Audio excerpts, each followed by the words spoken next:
The world around us is smart. We think your education should be smart too. With the FlexPath learning format from Capella University, you can set your own deadlines and leverage your experience to move forward at your pace. Visit capella.edu to learn more. Capella University. Don't just learn smarter. And the lovely Nikki from Seattle. Thanks for coming on in. Hi, yay. Fapster, looking good, buddy. And Doug Ward, your hair is immaculate tonight. How's the moonshine? Give us an update. EMF, you're unbelievable. Oh, there we go. Had to get that one in. That's a first time for you. That will continue. D. Cohen, thanks for coming on in. Fedora-wearing John Hudson. Glad to have you here, buddy. Thomas Rock, Evan Walters, nice to see you. Robert Garcia, Enzo, what's happening, buddy? Where am I? The I Believe podcast. Welcome to Spaced Out Radio. Digger Dog, good to see you. The super chat is open. It is a great way to support what we do on this show on a nightly basis, so thank you very much to those who are participating. If you're new here, hit that subscribe button, ring that bell, and of course, thumbs up, thumbs down, thumbs sideways. Do what you feel that you like in order to help support the mighty SOR. Raven is Ryan. Good to have you here, my friend. We got about 10 seconds before we're going to launch here. I am excited about this show tonight, and you should be too. A lot of ghost stories tonight. A lot of woo. Lot of woo. Get your woo bags ready. We may need them. Horns up. Let's rock.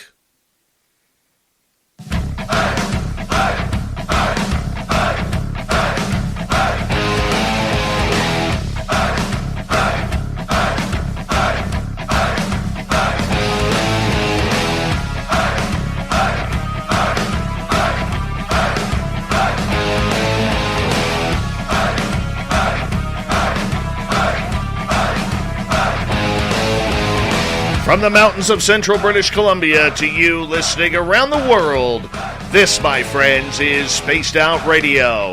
I am your host, Dave Scott, sitting in the captain's chair of SOR headquarters. We welcome you to tonight's show on our terrestrial affiliates around North America, digitally on TalkStream Live, Revolution Radio, and KPNL. All of our archives are free. Join us at youtube.com/Spaced Out Radio. Do old Davey the favor, hit that subscribe button. Try us on our brand new affiliate as well, digitally, Odyssey Radio, which can be heard live on iHeartRadio. Our website is spacedoutradio.com. We have a plethora of features for you.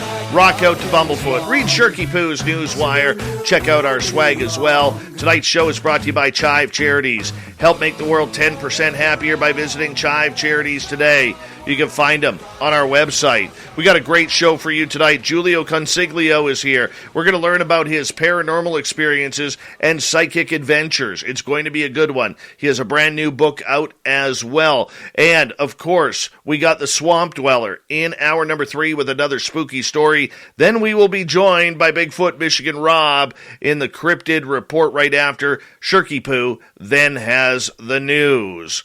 All right, let's get right to it tonight, ladies and gentlemen. Jiulio Consiglio, good Canadian kid, is a spiritual author and teacher who focuses on the transformative power of inner stillness, the mind-body-spirit connection, and psychic abilities development.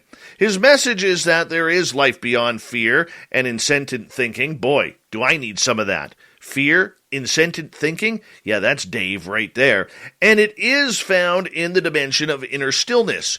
Jiulio currently offers his conscious-based teachings to individuals and groups alike. He is the author of Challenge Your Thoughts, The Healing Frequency, and the newly released Open Your Third Eye, Activate Your Sixth Chakra, and Develop Your Psychic Abilities. We're going to bring him in right now. Jiulio, welcome to Spaced Out Radio for the first time. How you doing? Thank you so much for having me, Dave. It's an absolute pleasure to be here. It is a pleasure to be here, and it's a pleasure to have you on our show as well. And thank you for taking time out, because I know it's late where you are. Let's learn a little bit about you, Jiulio. Have you always been psychic, or is this something that you developed through experience? I always was sensitive to the energy around me, but nothing really sort of came to manifestation or fruition until I was 19 or 20 years old. The first experience taking place while I was away in the United States studying college. So for you, you're somebody where we talked earlier before the show, and you've had a lot of paranormal and strange experiences your entire life. When did all this start for you? The first psychic experience actually took place while I was studying in the United States. I was in first year, and my girlfriend at the time was finishing her last year of high school. So she would walk to high school, and one day she was approached by a stranger. He tried talking to her, and next thing you know, she's running to the high school to try to get away from him. She called me later that day, frantic, and told me what happened. A few days passed, and she began to receive crank phone calls now from this individual. I felt helpless. I was a couple of 100 miles away. I was studying in the United States. And this went on. So I was coming home every weekend, number one, to comfort her. And number two, I was actually driving around trying to find this individual with what little information I had. So a few more weeks passed, and the crank phone calls got so bad that the police got involved, and they began tapping the phone line. And they actually traced it to an intersection. So my girlfriend called me and said, "Great news, we found where the calls are coming from." And I said, "Wonderful, tell me where they are." And she refused. And I asked again, "Tell me where the calls are coming from." And she refused. As she was refusing, I can feel a buildup of energy start building up within me. In an instant, I felt a shot of energy shoot down, and then I literally had a vision, and I screamed out, "Barton and Lottridge, I know where he is." She dropped the phone. She picked it up. She said, "How did you know?" I said, "It came to me in a vision." So I came home that weekend, and it was actually her mother who actually found out exactly where the individual was living. He was driving a kilometer away to make the calls, but he lived about 4 or 5 blocks away. So the mother went out for a walk one day and saw an individual standing on the balcony, and she instantly knew, this is the guy who's been bothering my daughter. I was home at the time. I was in town. I got the phone call, and I actually went down in my truck, and I really didn't have to say much. I essentially got out of the vehicle, and I told him in no uncertain terms to leave her alone. Eventually, I think within 3 or 4 days, he actually emptied out the apartment. But, there was no way I could have known where that phone call was coming from. I was hundreds of kilometers away from her. So that was the first sort of experience I had. Well, that's one way to open up the old chakras and align the Zen and Chi, isn't it? Holy cow. That is petrifying, my friend. It is, especially, you don't know what this individual's capable of, and then the experience of having it. The interesting thing is, I didn't make much of it at the time. I was about 19 or 20. And it wasn't until a couple of years had passed. Like I said, I've always been sensitive to energy, and it was in the past, it was described as, by the family doctor, that's anxiety. But what it was is I was so sensitive to my energy and the energy of those around me. And if you could imagine everything to me that spoke to me, it was almost like, a 1,000-watt speaker system. Everything, the downloads were incredible. And I really didn't know how to protect my energy or center myself yet. For you, why do you think they, whoever they are, decided that was the moment they were going to open you up? Because as a 19, 20-year-old kid, even though you're a young man, you're probably a strong man, wanting to protect your girlfriend, that seems like a very odd place for Spirit to say, "Hey, it's time to open up Jiulio." It was a glimpse into the potential within us, but it wasn't until my early 30s, after experiencing several wake-up calls, and it was actually my experience with a night terror that ended up being a blessing in disguise. That was a catalyst, I will say the final catalyst for my shift in consciousness, and I can describe that. Well, let's get into that in a little bit here, because we're still quite early in the show, and I want to get to know you a little bit more. Was anybody in your family intuitive, psychic, or having these types of experiences as well? Or was this brand new for you and the people around you? This was brand new.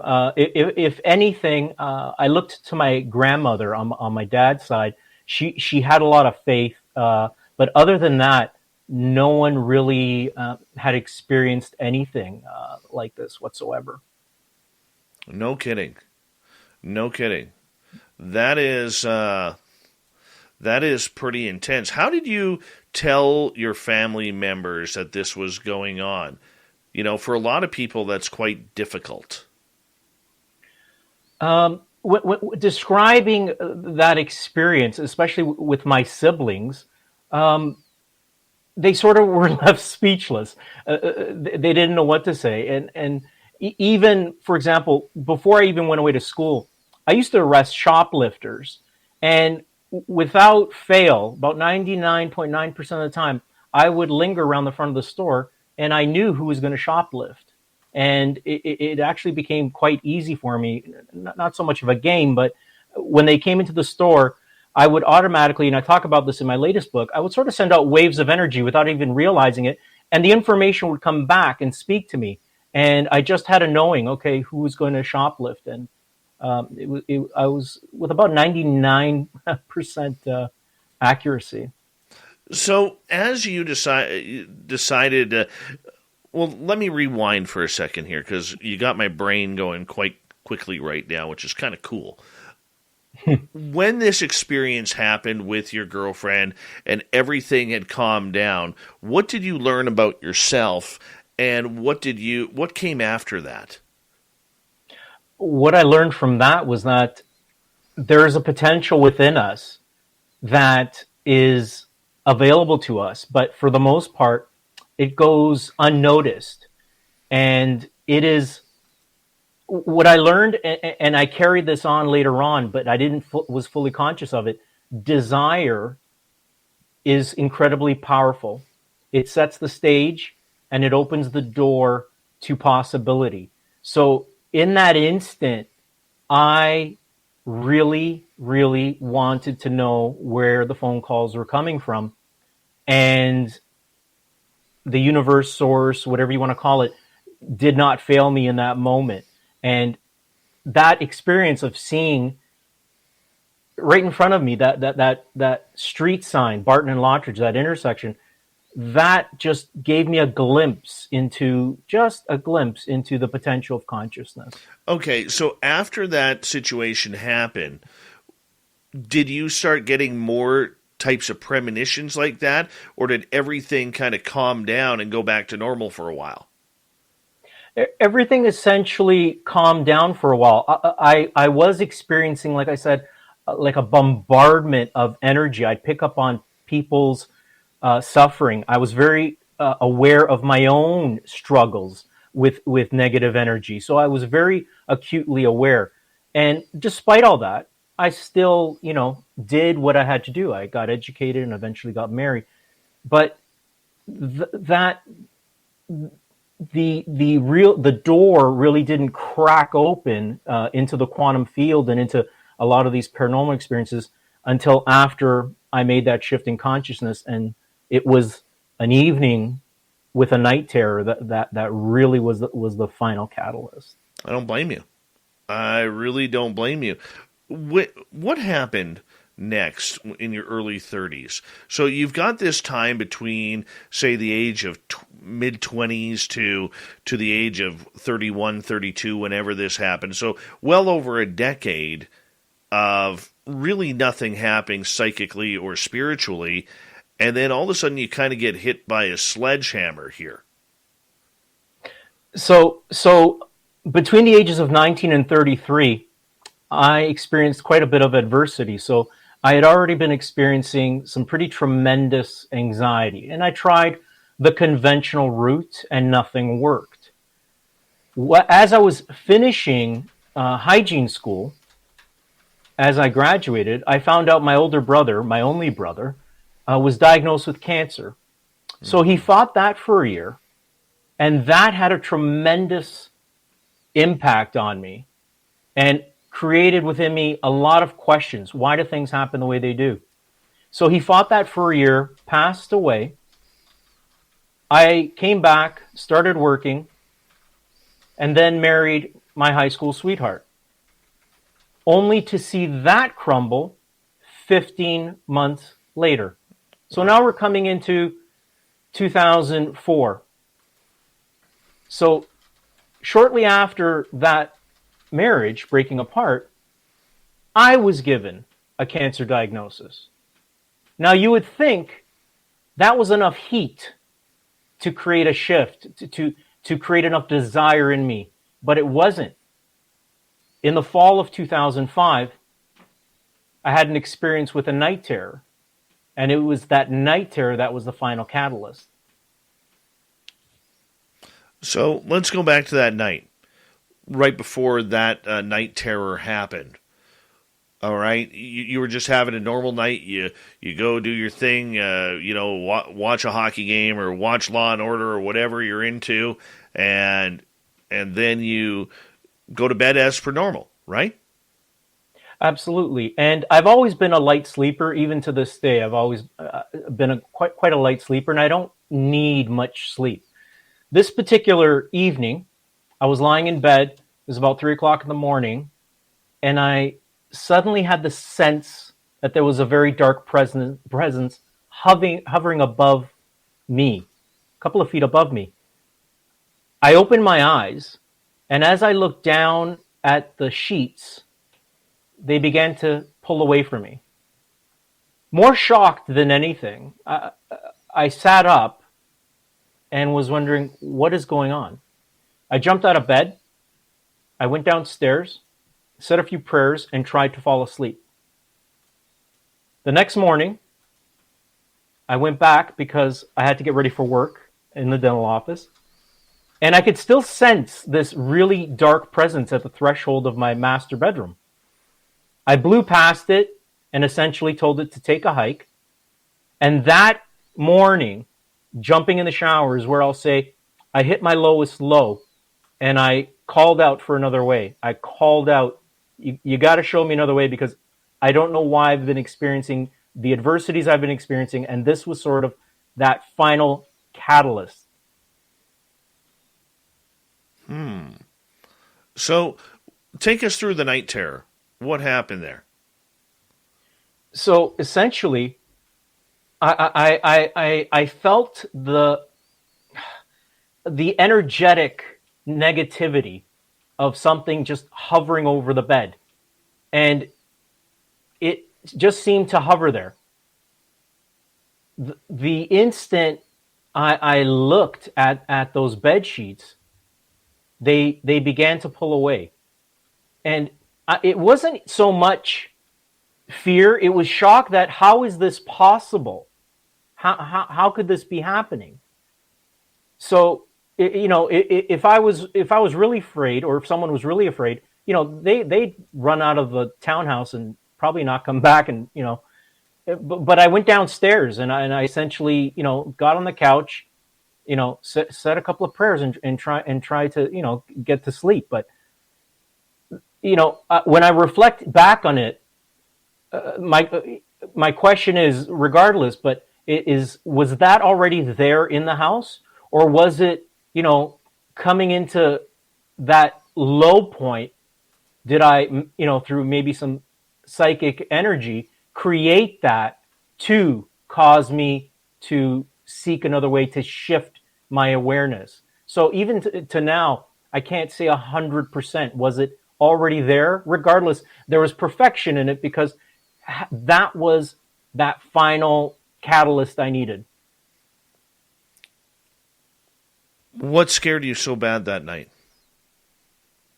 It was the shock of, that they could actually manipulate material objects. So they, the fact that the sheets could be pulled off me, that caught my attention. In terms of fear, it was more surprise that this was even possible. It was quite shocking that energy could literally manipulate, because I'd never experienced anything like that before, could manipulate, something in our 3D reality.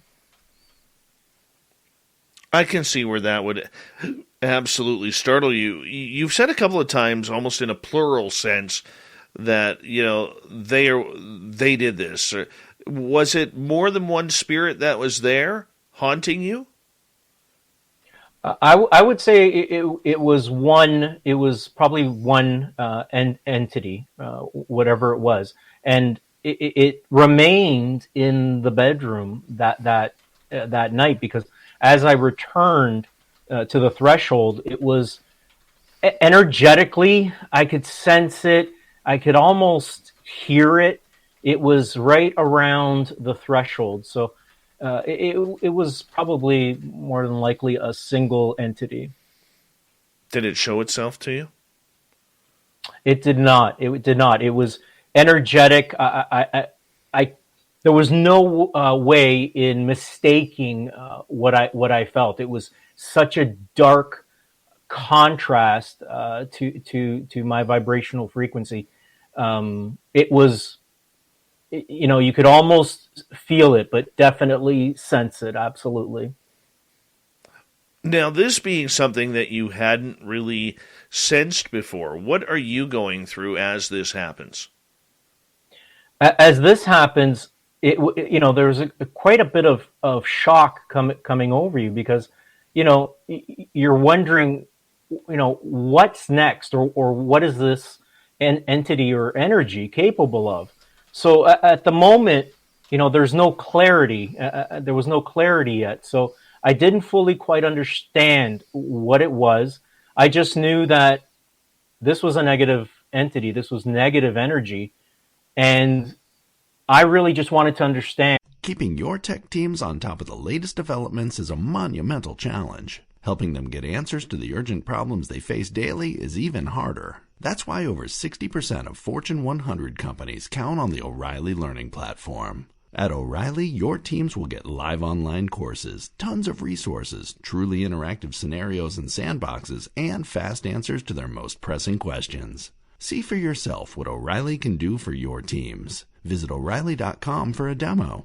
Your teams need to master new technologies fast, and they need answers to pressing problems right now. Don't stress. With O'Reilly, your tech teams can learn what they need and get back to work fast. Visit O'Reilly.com for a demo. That's O'Reilly.com. And I wanted to understand why this was happening, and I also wanted to understand why I had to go through the things that I had experienced up until that point. So it had me begin to question more. If we say, desire, at this point, mine was white hot. I had a thirst to understand the hidden mechanics to life, why things happen the way they do, and why this was occurring. And it put you on a quest, because I know, at 38 years old, when I was kind of hit by my own bug, so to speak, if we could call it that, it brought every piece of energy that I had to focus on what was going on. Did your life shift like that too? The experience had me seek and had me desire quite powerfully, to understand what was going on. So what happened was, about a week or two later, I'd been staring at a book, and it was by Dr. Daniel Amen, of all names, and it was called Change Your Brain, Change Your Life. And I had been staring at that book for about a week after this experience, and I was getting nudged to go buy it. I didn't get past page 60 or 65. There was a phrase in there, and the phrase went something like this: when you allow negative thoughts to go unchallenged. That struck me.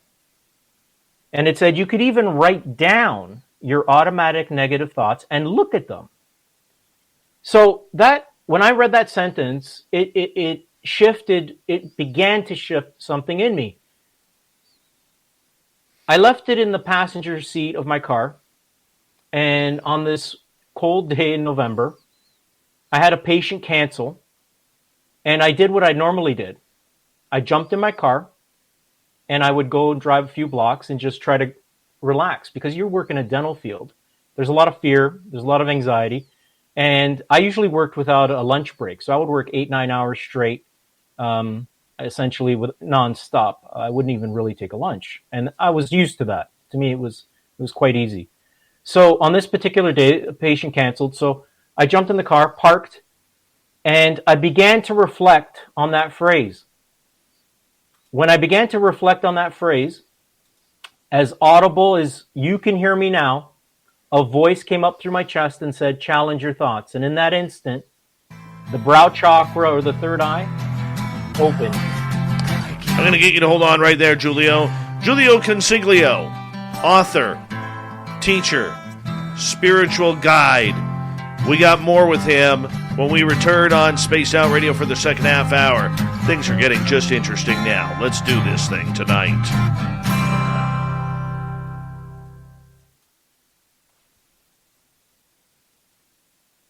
And we're clear. So our YouTube audience is still able to hear us. Our radio audience cannot. Wonderful. Our podcast audience can, but our this radio is wonderful, Dave. I'm really enjoying this. Good. I'm enjoying it too. Excellent.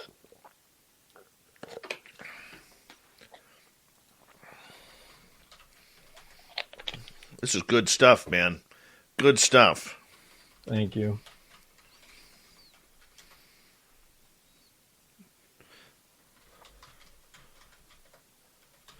I'm just saying hello to some people who just arrived in our chat room.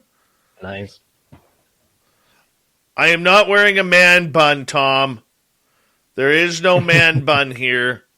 Don't even get me wired up again. Damn you. Damn you.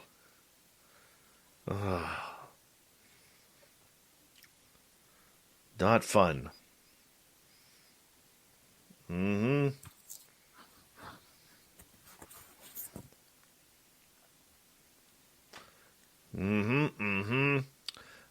Let's, man, I'm like on the edge of my seat with your story, man. I love shit like that. I really do. It's been incredible. And once the shift happened, a lot of life opened up. Mm-hmm. I believe that. Yeah.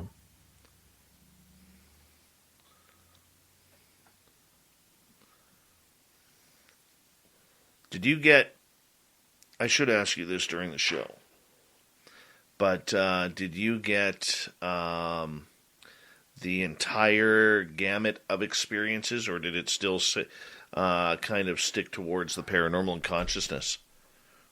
It was I've had the mystical, and even one, if I backtrack a little bit, as my brother was passing away, the weeks before he passed, there was a vision that took place in the hospital as I got off the elevator to go see him. So, but post, once I made the shift, I began experiencing the automatic writing, doing the workshops, and just tuning into some clarity and wisdom to live life more empowered. Come on, tell us the truth. You got some aliens, don't you? You got some aliens. Yeah, you do. October 2020, me and my two neighbors began. Save that story, because I know you got aliens. I can tell. But I'll just say the date. That's when it started with the three of us combined. Oh, yeah. I knew you had some aliens. I knew it. You can't go through this without getting some aliens. That's all I'm going to say for right now. Can't go through this without some aliens. It's what I'm writing on next. That's what I'm working on. Now you're getting tasty there. Now you're getting tasty. This is the juice that we want to drink tonight. We're in for some good stuff here, people. We're in for some good stuff. Let's make this happen tonight.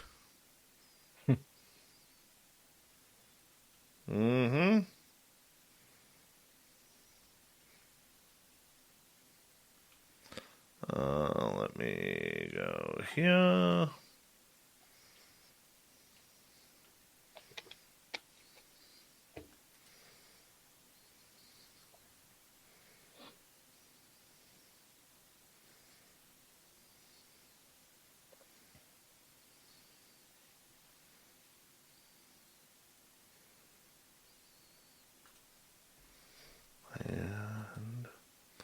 Anybody else join us here? We got about just over a minute here. Perfect. It's nice to run those little sprints instead of one long marathon, you know? It's actually a nice little break. Mm-hmm. I thought we were going to be in the clear here, but we're getting freezing rain here tonight. Oh, nice. Nice. Yeah. You deserve that out there. You do. I had snow the other day. Oh, boy. Yeah. Hey, there's gorgeous Amy Vegas. Oh, she'll be attending the Vegas party next month. 29 days, people. 29 days until we gather in Las Vegas. Toe Tag, how you doing, man?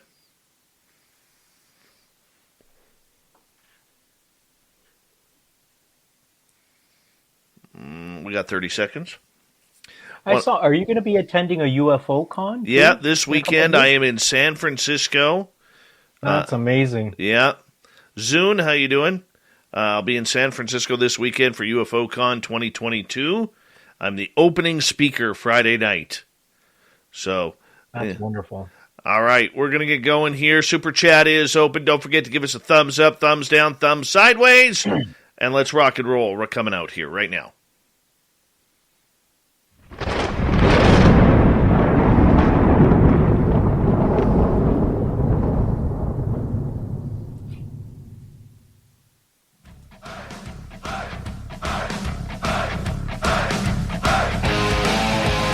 Second half hour of Spaced Out Radio is now underway.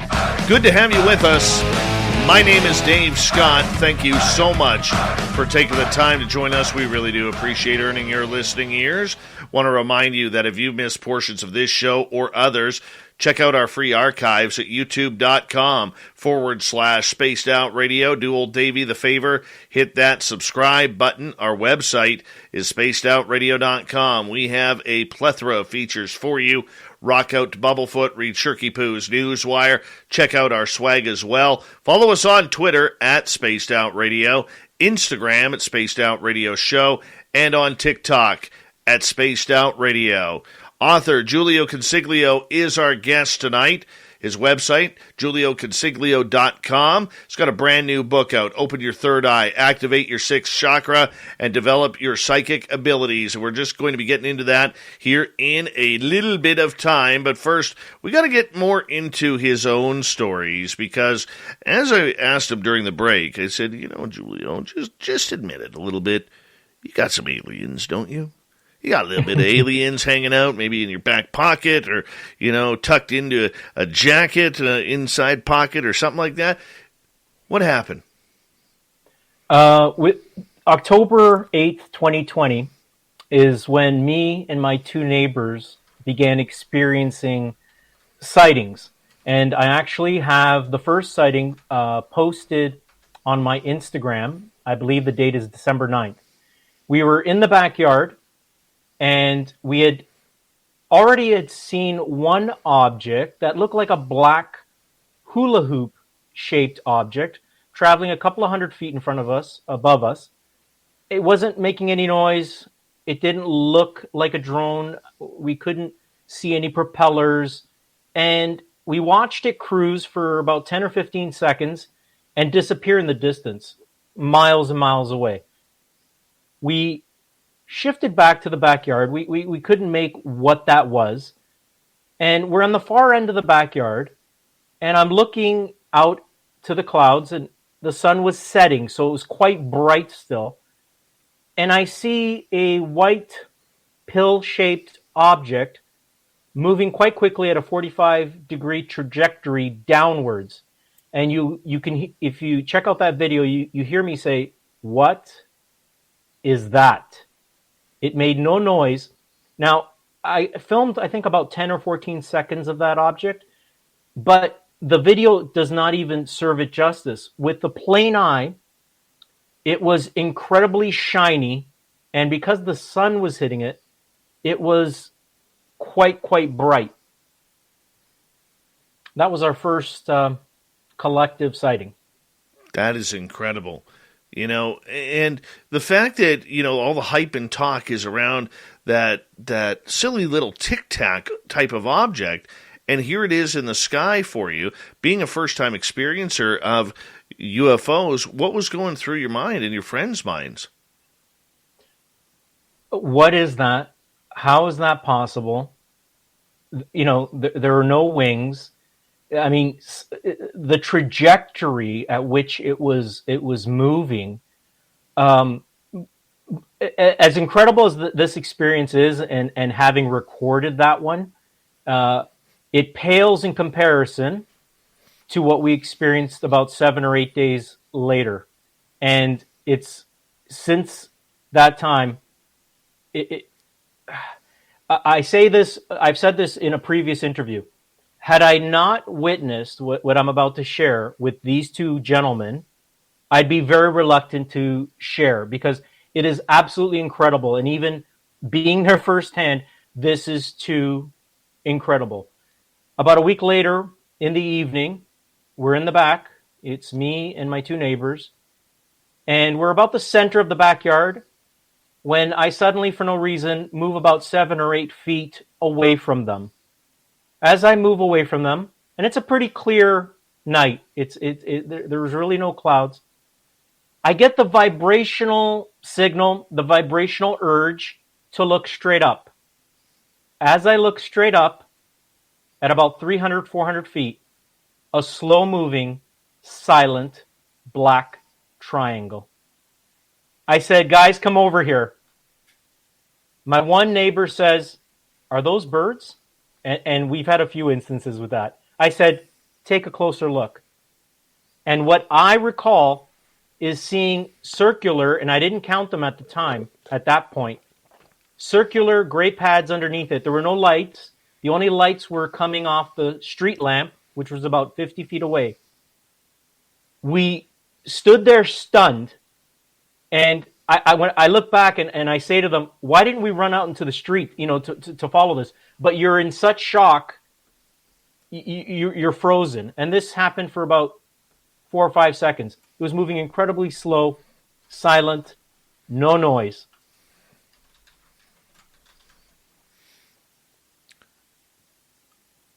I've seen something similar. And so the fact that you said there was no noise and it just kind of vanished or flew off or disappeared or whatever it did, I mean, at that time, I know how I felt and many others felt when they've seen those same type of things. But did you feel that at that point you were quite small as a human being and there was more to all of this than what you could even fathom? It is, the first thing I'm going to say is it's right up there, and it's as profound, if not more profound, than the shift in consciousness that I made back in 2005. That's how profound it was. And, we tried, what was this? You even throw in, is it possible this was military? But I shared with the guys, I got the signal, I got the vibrational hit to look straight up. So there was that connection. And when you're looking at this and you're sort of trying to realize, come to terms with what it is, it's absolutely astounding. And I think experiencing the paranormal stuff in terms of seeing shadow people or seeing an entity, it prepares you. Like, when you experience those things, you realize, anything's possible. But until you experience it for yourself, and when you do, to me, the experience and the ones we've had since then are incredibly uplifting. There's no fear involved. It is a very high vibrating, high energy experience. It's amazing that you just said that it's a high energetic experience, because a lot of times that gives good confirmation for our audience, actually, because a lot of times when I have talked about this to them with other guests or on my own, and people say, well, how do you tell the difference between something paranormal and something extraterrestrial or ultra-terrestrial, whatever you want to call it? the ultra-terrestrial energy or extraterrestrial energy is so much more of a high frequency. It makes you giddy, it makes you scared, it makes you freak out, but it makes you curious and everything. Whereas paranormal type activity is very heavy on the shoulders. You feel drained, you feel heavy, sluggish, maybe angry. Did you go through those same feelings? If I look at the contrast, so if I compare it first to that first night terror, that was, yes, low, heavy, dark. The paranormal stuff that I experienced after making my shift, I came with an awareness and understanding of what they were. There was no fear on my part, but I could fully understand how someone could be terrified. When I compare it now with these sightings, they are, again, completely uplifting. Like I literally feel I'm quite in tune with my energy. The chakras just lighting up. Absolutely profound is the word I want to use. Spiritually profound. Have you been taken? Not that I know of. Have you seen extraterrestrials? I haven't seen anything. It's only been ships, so triangles, spontaneous flashes of light. I actually have more than one clip of my brother-in-law and I coaxing the flashes and the flashes going off. And I finally, in January of this past year, of 2022, made the connection, what is the source of these flashes? Your aliens are coming. You know that. It's the triangles. Yeah. So they're waiting, from what I get in my channeling in writing this next book, is they are essentially waiting for humanity to meet us halfway. We need to let go of the violence, the fear, and that thought of separation, because there is a unifying consciousness. There is a unifying factor that connects us, and it's that universal vibrational frequency of inner stillness that is at the core of our being, is at the core of their being. That is what connects us. Are you ready for ET contact personally? Personally, I would be ready. Because I'm already operating through that vibrational frequency of inner stillness. So the mind is quiet.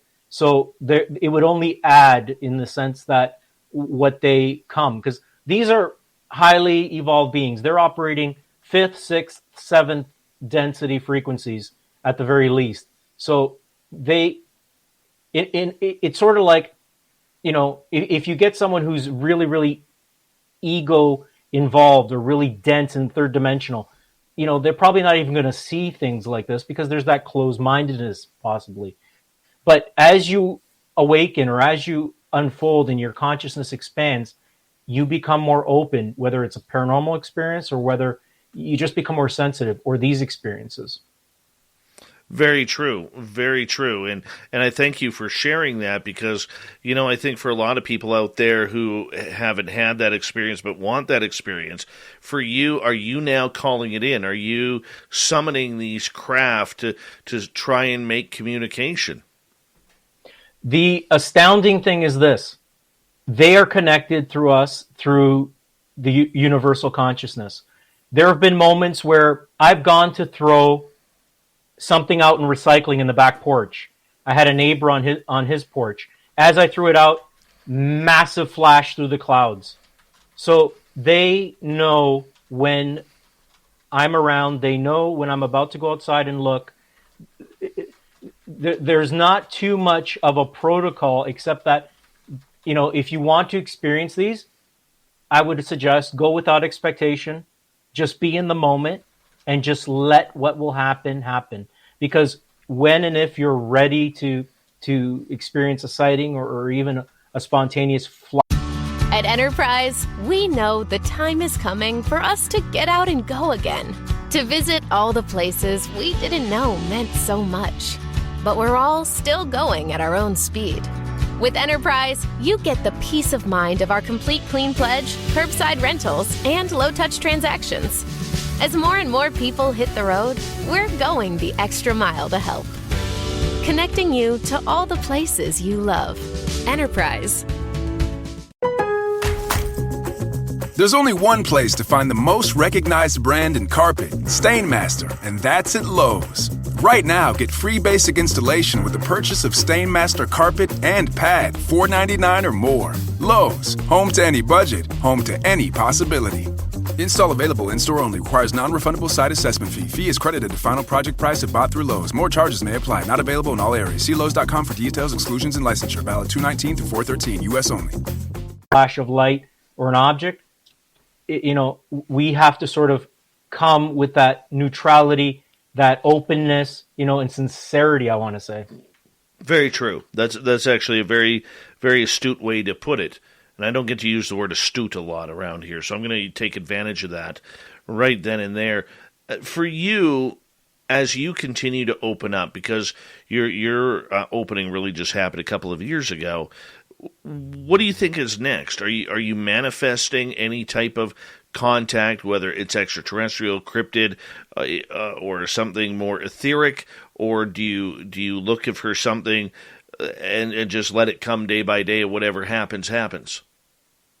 Part of it is exactly what you said. So I'm just open. So there's no expectation, but in wanting to have greater understanding of this triangle, the intelligence behind it, and connecting the dots, why it's showing up here in Cambridge, Ontario, this little small city.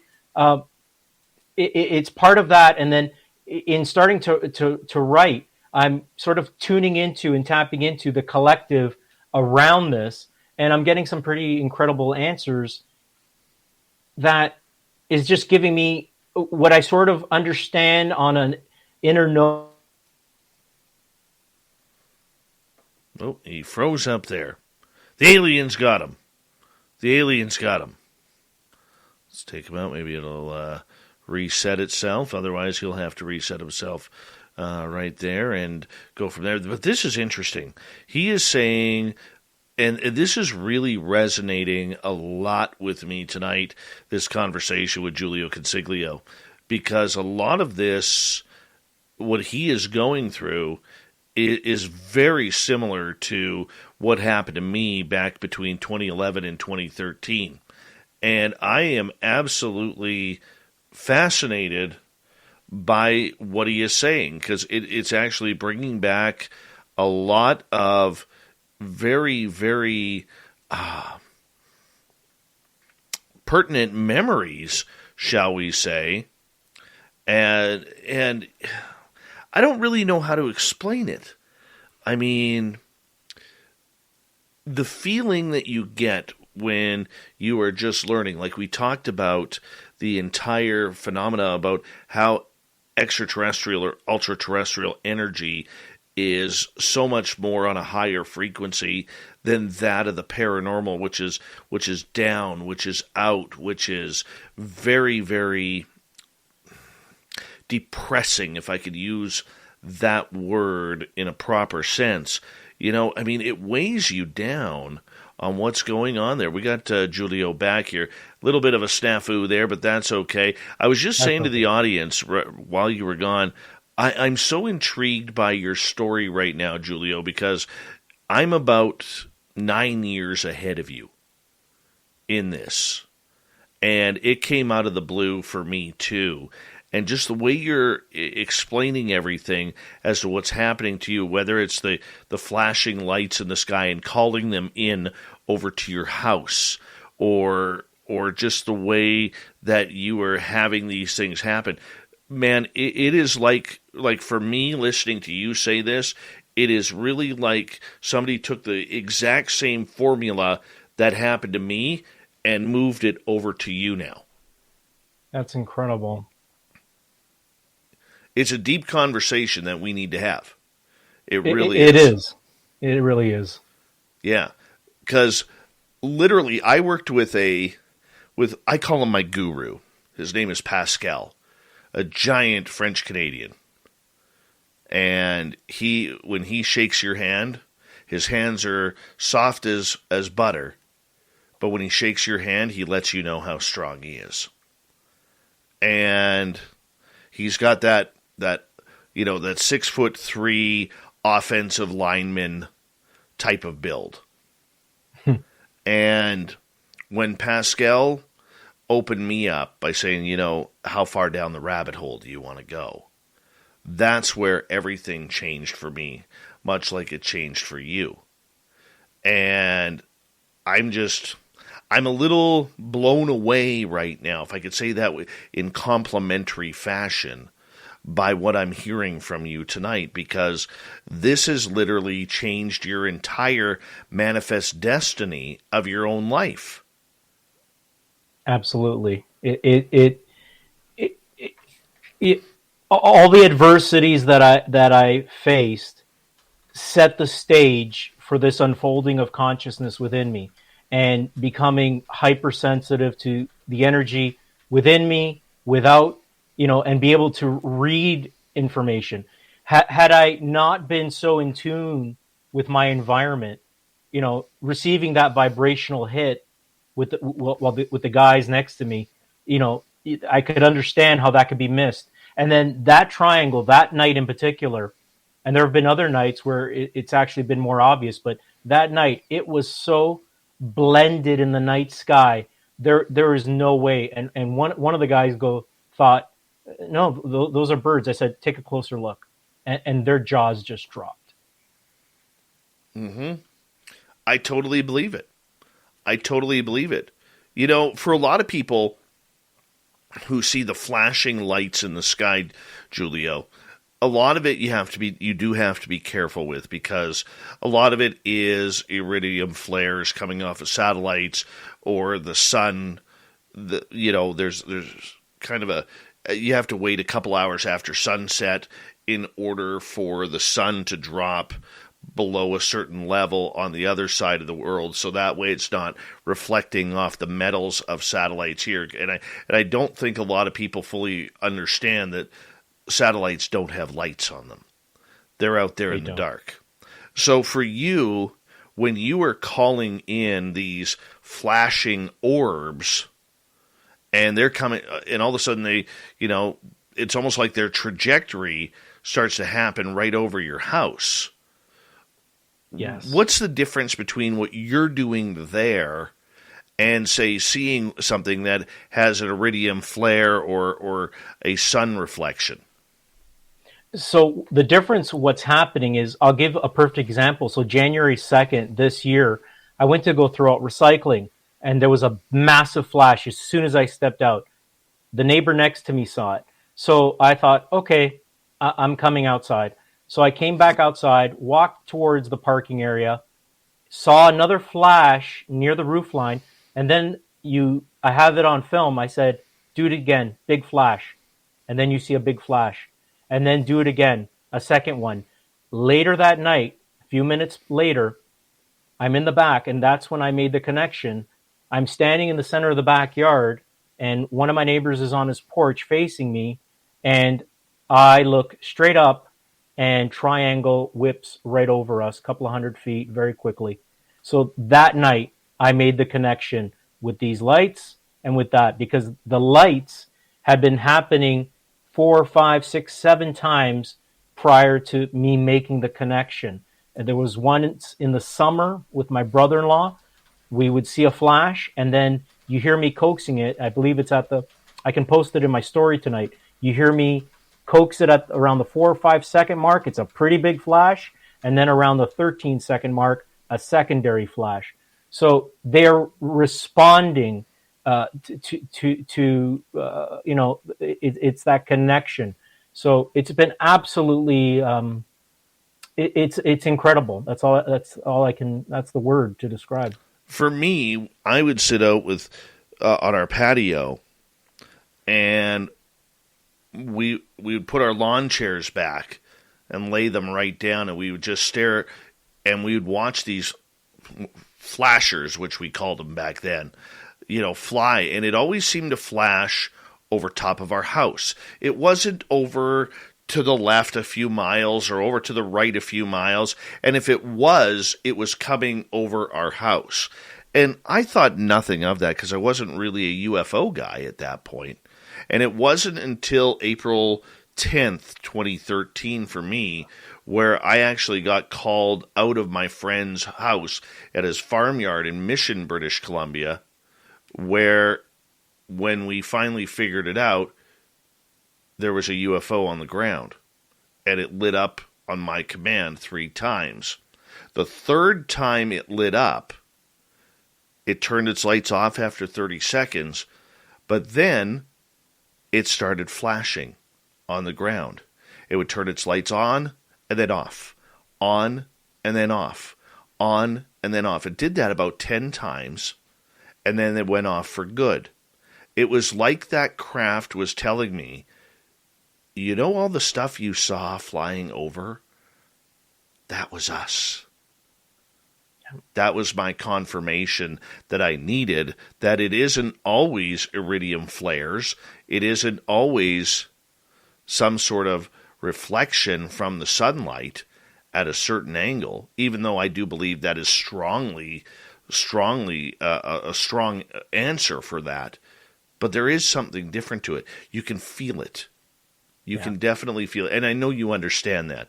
We have another hour left in this amazing conversation tonight with Jiulio Consiglio. He is the author of a brand new book, Open Your Third Eye, Activate Your Sixth Chakra, and Develop Your Psychic Abilities. It can be found on his website, JiulioConsiglio.com. He's a good Ontario kid, so make sure you support him. Definitely. Yeah, this is the real deal. I can already tell. There's no BS here. This is the real deal. It's Dave approved. Spaced Out Radio's hour number 2 with Jiulio Consiglio. Coming up right after this break. Stay tuned.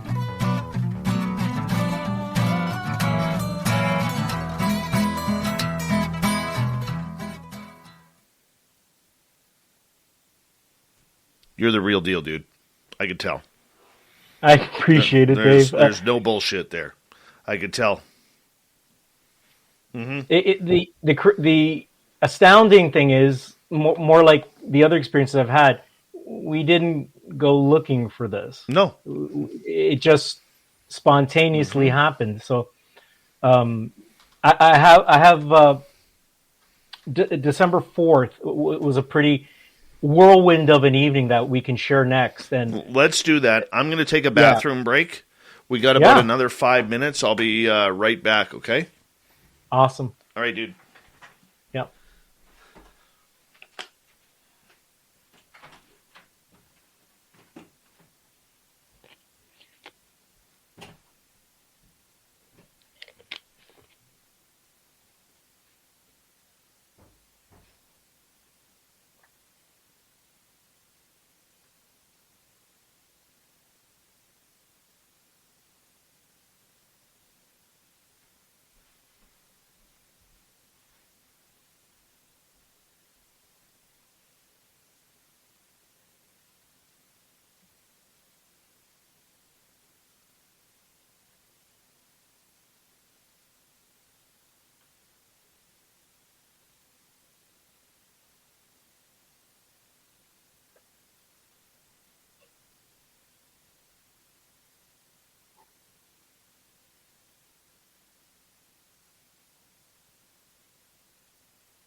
Thank you for the comments, everyone. I'm seeing the comments.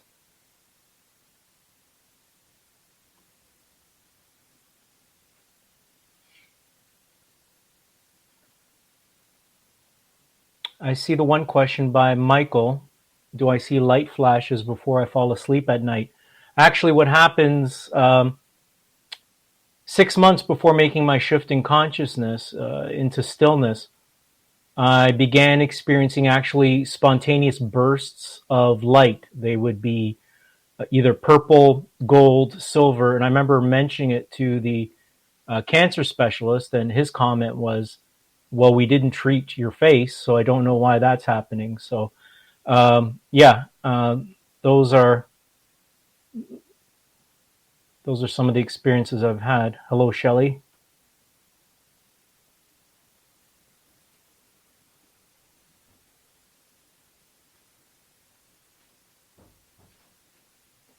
Where in Ontario am I from? I grew up in Hamilton, but I'm living in Cambridge, Ontario right now. Having fun yet? Yes, I'm reading the comments and I'm responding to some of them. Oh, good. Some really great questions. So yes. I'm really, really appreciating it. Oh, yeah. They're loving you, man. Oh, I appreciate it. Yes, I can sense energy around me. Yes, most definitely. Not just around me. When you're tuned into oneness, there's not too much, I would say, that's hidden in one sense. That is awesome, dude. Can you pick up remote viewers or astral travelers?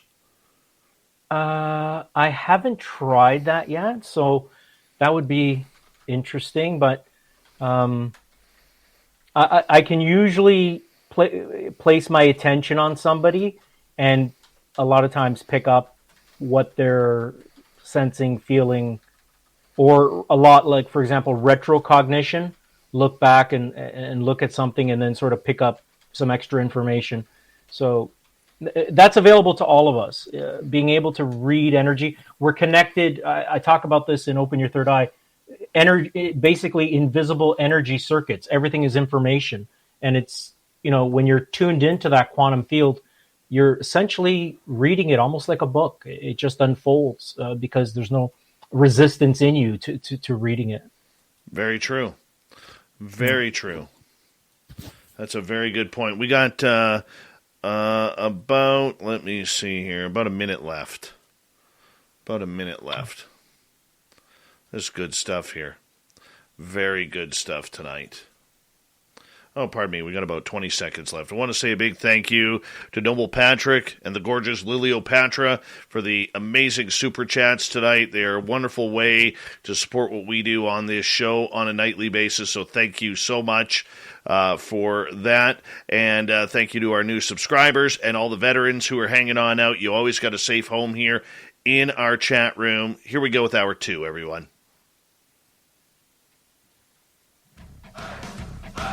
You're listening to Spaced Out Radio with Dave Scott. Follow Dave on Twitter at Spaced Out Radio and on Facebook, Spaced Out Radio Show. Here we go with hour number 2 of Spaced Out Radio tonight. My name is Dave Scott. Thank you so much for taking the time to join us. We really do appreciate earning your listening ears wherever you are on this beautiful planet we call Earth.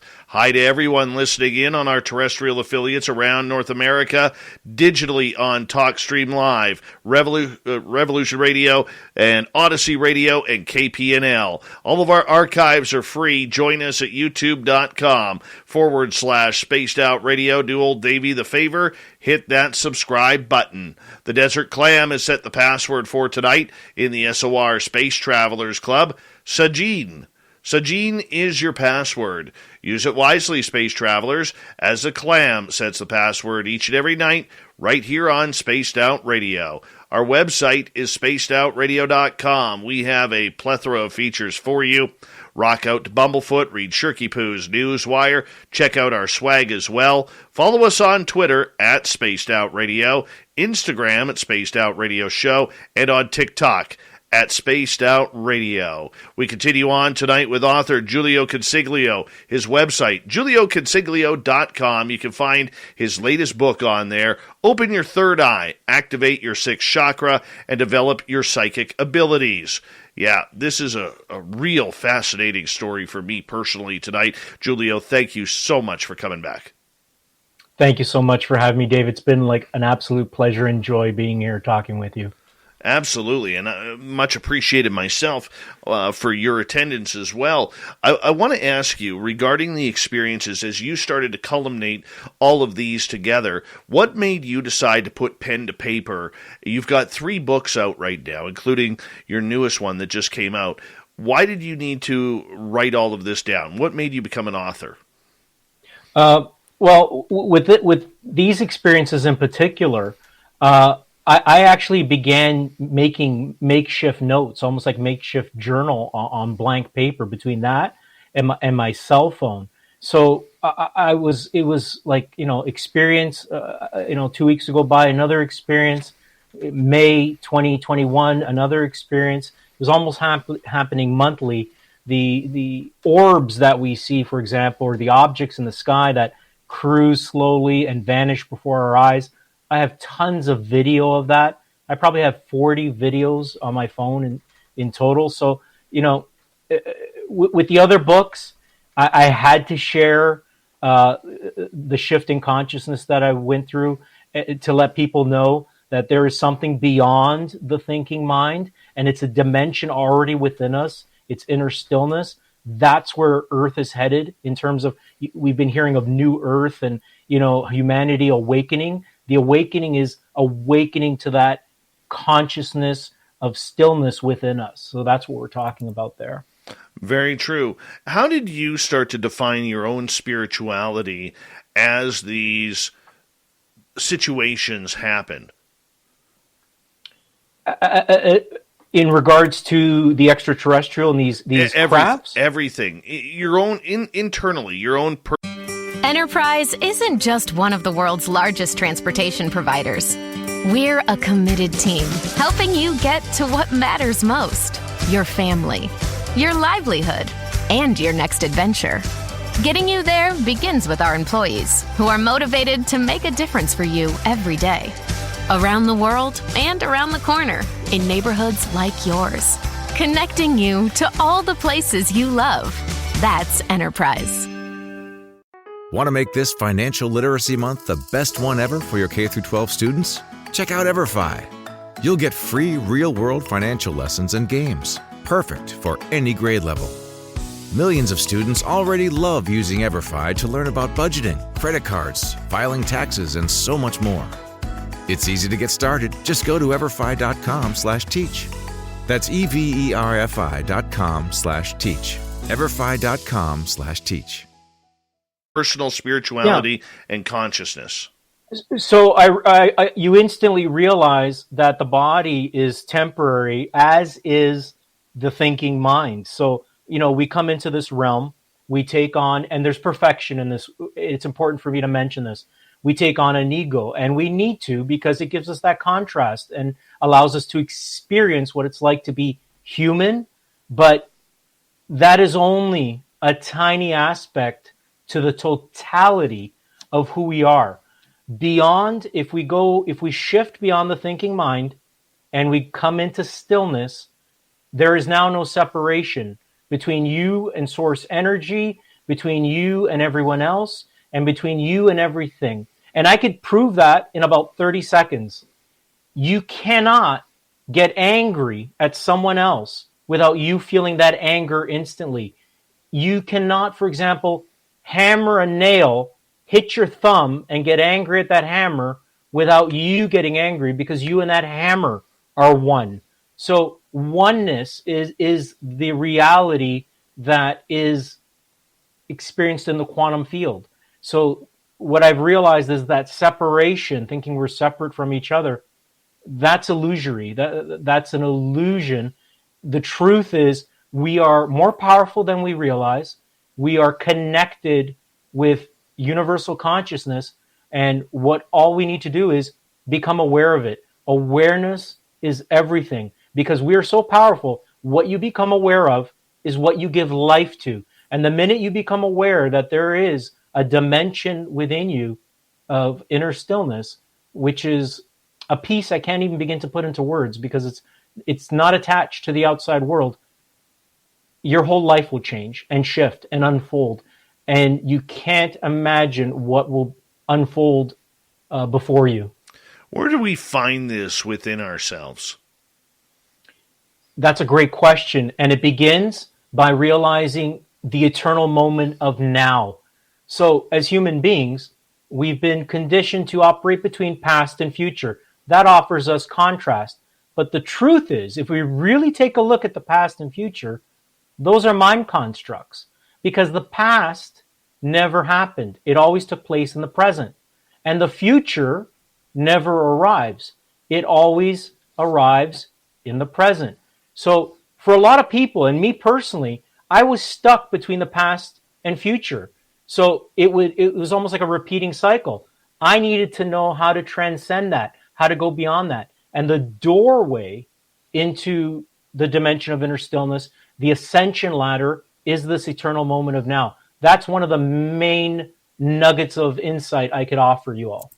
But is it about tuning in to our own internal soul? I mean, the consciousness is such a term that is thrown around these days, much like any fashionable term.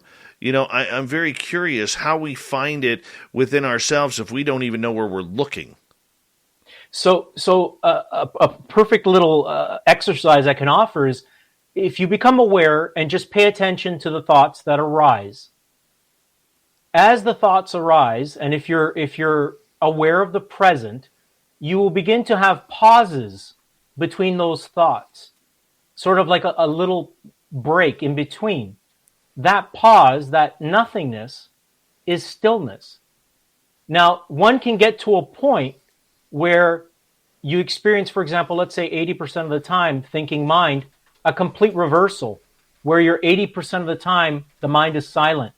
And you now experience the occasional thought, but you are no longer attached to it, and it no longer dictates. So you've now connected with intelligence, the intelligence that's already within you, that is source energy. And it's from there clarity is allowed to unfold. And that's through an activated third eye. So when the mind is quieted, awareness is allowed to come to the forefront of our consciousness. That is universal consciousness. And that's where you start getting insights, intuition, psychic abilities. You see things that most can't see. You hear and sense things that most can't see. And that potential is in absolutely all of us. Awareness is key. Do you ground yourself before going into anything consciousness? The way I describe it is I live moment by moment in that frequency, in that stillness. I will say this, though. I just did a workshop a few days ago in Niagara Falls, and as I'm beginning to speak, the vibrational frequency gets so profound. I'm joking, but I literally felt like I was going to come out of the body. So I just had to ground myself mentally, into that moment, to be centered and not get carried away, because it is quite powerful, that energy. It is very, very powerful energy when you're going through it, and when you finally tap in, it's actually quite easy to get there. Whether it's through meditation, whether it's through concentration and just grounding yourself, through relaxation, whether it's through anything. Is there an experience you haven't had yet that you are trying to manifest for yourself?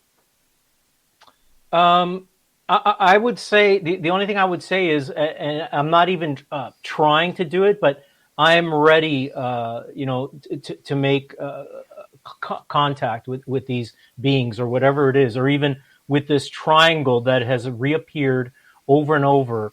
I would love an up close look at it, but I'm getting quite a bit of insight on what it's about and the intelligence behind it and how I'm connected to it. But, I know that, let's put it this way. When I first made that shift in consciousness, I said a lot, during my workshops. Enlightenment is only the beginning. There are no limits to what you can become aware of.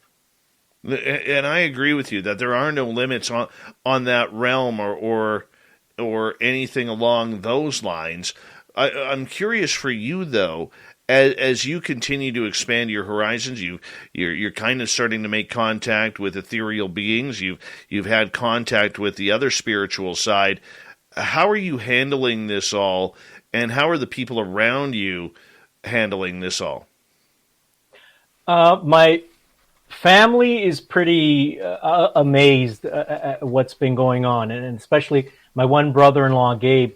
He's been with me on some of these outings where we're calling out these spontaneous flashes of light, and they're responding. My younger sister wishes she could be there. It hasn't happened with her yet, being outside with me. But they realize. I mean, I've been writing and speaking on spirituality, consciousness, the quantum field since 2005. So they have a good understanding of where I'm coming from, and I think this almost seemed to them like a natural progression. Like, he's experienced so much, especially with the paranormal, that it's just another unfolding of consciousness, another experience. Have you ever had the paranormal side and the extraterrestrial side that you're trying to communicate actually overlap? Are you noticing your experiences starting to come together as one, like they're sewn together with an invisible string? That hasn't happened yet. I can reflect on, the last paranormal experience I had was about a year or so ago, and I was wrapping up this book. And it took place in a farmhouse. I went to go look at a house that was for sale. And because of all these regulations that were going on, the agent said, "I'll meet you in the backyard. Just go ahead and take your time throughout the house." So I went in, and it felt pretty neutral. Took a hard left, went into the family room. Right behind there was a master. When I walked in there, I was hit with the overwhelming feeling of fear, anger, and the word I describe it as death. When I turned the lights on, I realized there were two big lights. It was still dark in that room. So I tried to ignore it because I really liked this house. It was a cute little farmhouse. Went and, checked the receptacles, went to the backyard, and she was back there. And I said to her, "I'm being led to go back to that room. I want to go check it out again." When I walked back into that room, the energy was even heavier. And the thought that came to me was, forget about staying here a night. I couldn't stay here another 5 minutes. That's how heavy it was. So she was still waiting for me in the hallway. For some reason, she wouldn't come anywhere near that room. So I called out and I said, "Did someone die in this house? Did someone die in this room?" I met her in the hallway, and she had a V-neck on. Her neck was red as a pepper. And she said, "I'm actually selling the house for my best friends. Both parents died in that room weeks apart from cancer." No way. So that, as in tune and as aware I am, that still was a wonderful reminder, number one, to honor those feelings you get. And it just astounded me that I was able to pick that up, regardless of what I've already experienced. So they've been separate. The experiences so far have still been separate. I get that. I can very much appreciate what you're saying there. As you've delved into your own consciousness and into your own divine being that we all are individually, what have you learned about life itself? I've learned the biggest lesson that has come through is to trust, because you can't have anxiety if you are deeply and profoundly in that space of trusting the process, cultivating faith on the fly. Anxiety cannot exist in that vibrational frequency. So going through, all those years of anxiety, not understanding why I was suffering. Now I look back, I see the perfection in it, because had I not, it would have not created a burning desire for me to shift. And then, going through the cancer diagnosis, It wasn't so much. I wanted to know why this was happening. I remember saying to my sister when I was going through radiation, someone better have answers for me when I get up there, because I want to know why this is happening. And now I realize why. All of this was necessary, all that heat, that pressure to make that shift. So my message would be cultivate faith and trust to the point where it's unshakable. And because we are such powerful creative beings, we need to remember circumstances mean nothing except for the meaning that we give them. If we react to the outer world, we're now allowing that to come into our vibrational frequency and affect us. When you are centered and self-actualizing and you know who you are relative to source energy, you are now impacting the outer world through your inner stillness, through your centeredness. So it's a total reversal from reactive to observing, shifting from reacting to the world to observing it, being the witness. I can totally understand where you're going with that. Are you viewing yourself from in body or out of body? I experience both. So the awareness is simply you have a body, but you're actually beyond it. So the body is, and it's not to dishonor it. You actually honor it because the body is a tool to know who you are. It offers that relativity. But I experience both, being beyond it, transcended of it, as well as, being here and now.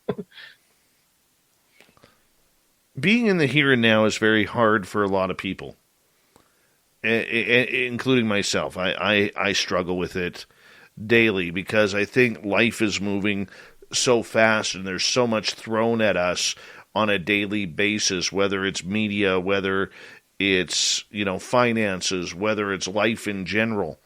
How do we slow down to catch our breath, to tune into ourselves when life shows us so much at once? I would say if you really want to, first of all, less is more. So you don't have to spend hours trying to meditate. I would say take 15 or 20 minutes a day, find a quiet space, tune everything out, okay? And whether it's a plant or the nothingness around you, I want you to just focus on that and become aware. For example, if you're looking at that plant, become aware of the stillness or the nothingness surrounding it. All of life is a mirror. And the minute you become aware of something, you allow it to be reflected back to you. So that is a nice way to begin to quiet the thinking mind and just sort of let go. And you would be amazed at what even 15 or 20 minutes can do if someone begins to do that on a daily basis. You don't need to spend hours on hours. There's no pilgrimage needed to journey. Everything you need is already within you. We're already whole and complete. Your enlightenment is actually unbecoming everything you've collected as a human being. And what I'm realizing now is we are actually more than human beings. We're cosmic beings. We are spiritual beings. And there is so much more to us than we can imagine. Very true. We got about 3.5 minutes before we have to go to break here at the bottom of the hour. Jiulio Consiglio is our guest tonight on Spaced Out Radio. Jiulio, for a lot of people, and myself included, we second guess ourselves when it comes to our own spirituality. We think that if we are getting any sort of communication, it's just our imagination. It's not really happening. We can't even prove it to ourselves. Maybe this goes into channeling or any type of psychic connection, but how do we know it's not our imagination and it's actually spirit that is speaking to us? That's a great question. I would say spontaneity. So the soul, when you're tuned into your soul, you experience spontaneous hits, spontaneous insights. You're not trying to do anything. You're not looking to do anything. Because, for example, if you're looking for enlightenment, you're going to put yourself in that vibrational frequency of looking, and you're going to keep looking. If you surrender to the moment, if you surrender to life, if you simply allow things to spontaneously happen, that's how you know. That's how you know, because there's no trying. Whether it's been, for example, in my life, the paranormal stuff, I've never once gone looking for it. It's just happened. With these sightings, didn't go looking for it. They spontaneously happen. So you're not trying anything, and that's how you know. It's that spontaneity, because the soul, boy, when you live through the soul, you are spontaneous. Let's put it that way. And you know, having things outside of spirituality, I love listening to AC/DC. I listen to Def Leppard. I listen to everything. Though what you do does not impact what you are.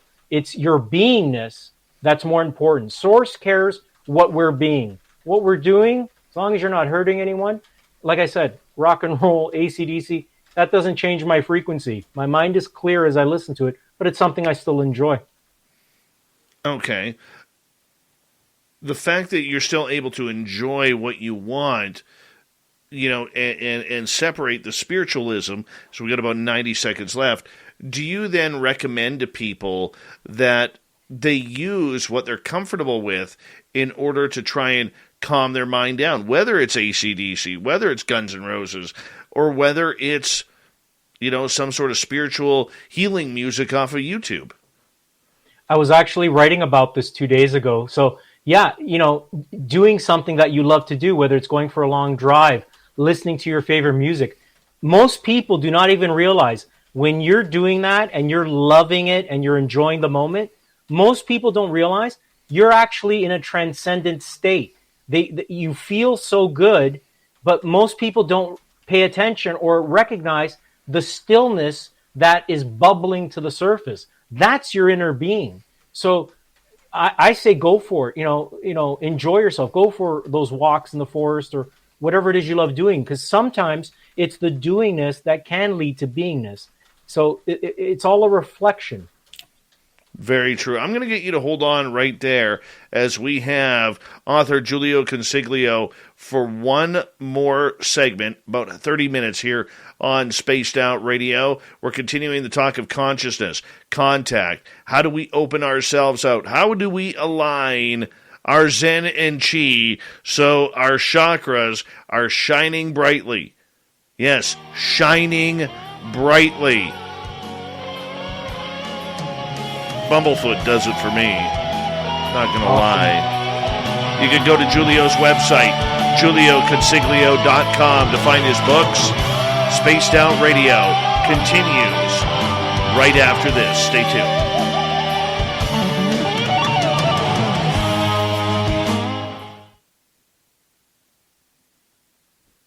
We're clear. It is just flying by. Dude, this has been an awesome night. Awesome night. It's been amazing. It's been amazing.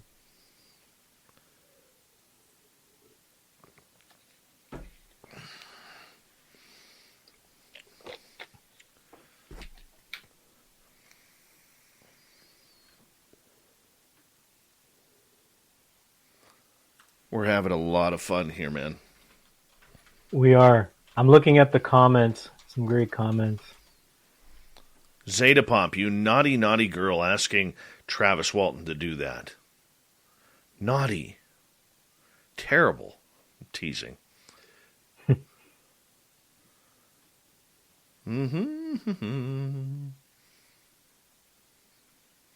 gotta get caught up in the chat here. There's a lot. It's wonderful. Oh, yeah, we got a good crowd tonight. Wow. That's, we got a very good crowd tonight.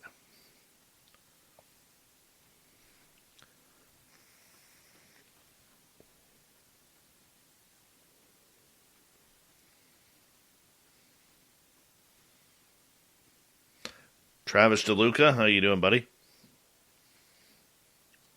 When we get to the next break on the radio side of everything, when I say goodnight to you on air, just hold off till we get to the commercial break, and then I'll say a proper goodnight to you, dude. But I really do think you and I need to swap some stories, because I think there's a lot that is extremely similar.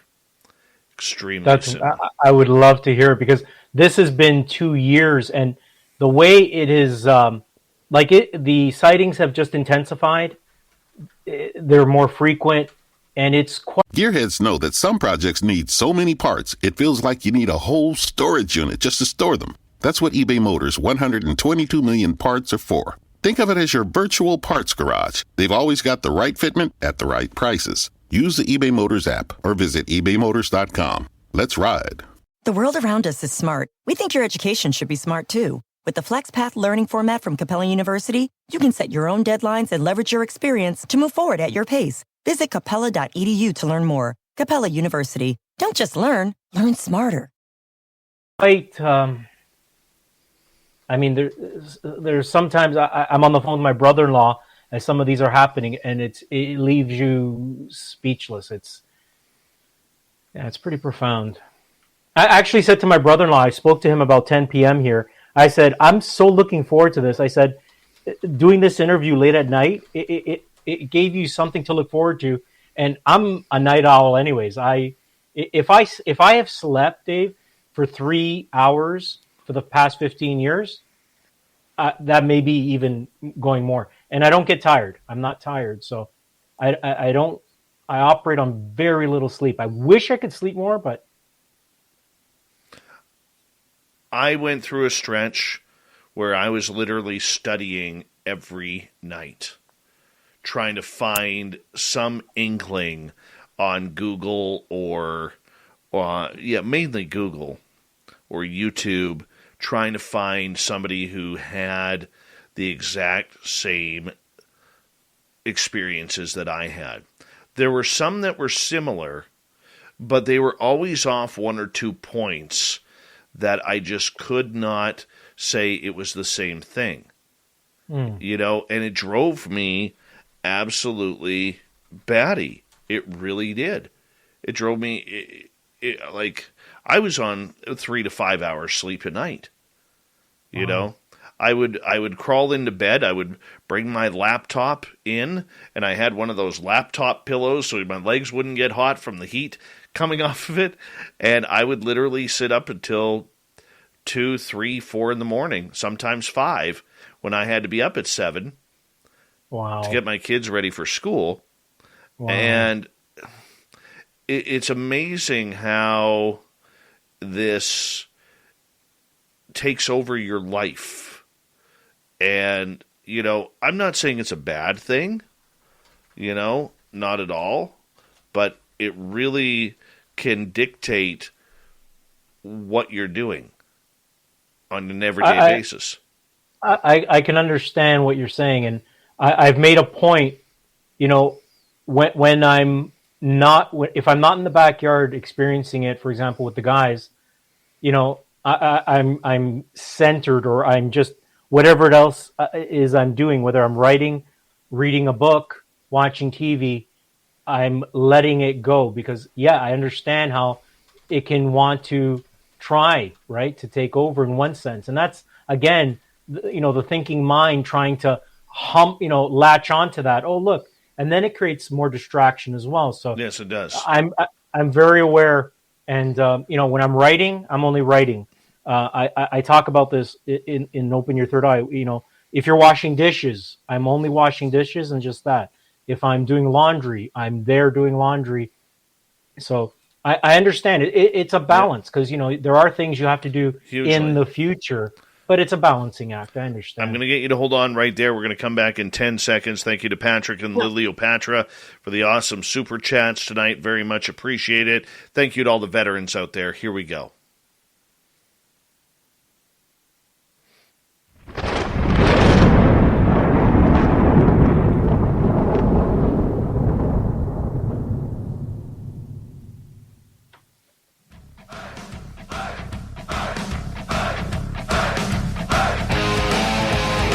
We passed the halfway point of Spaced Out Radio tonight.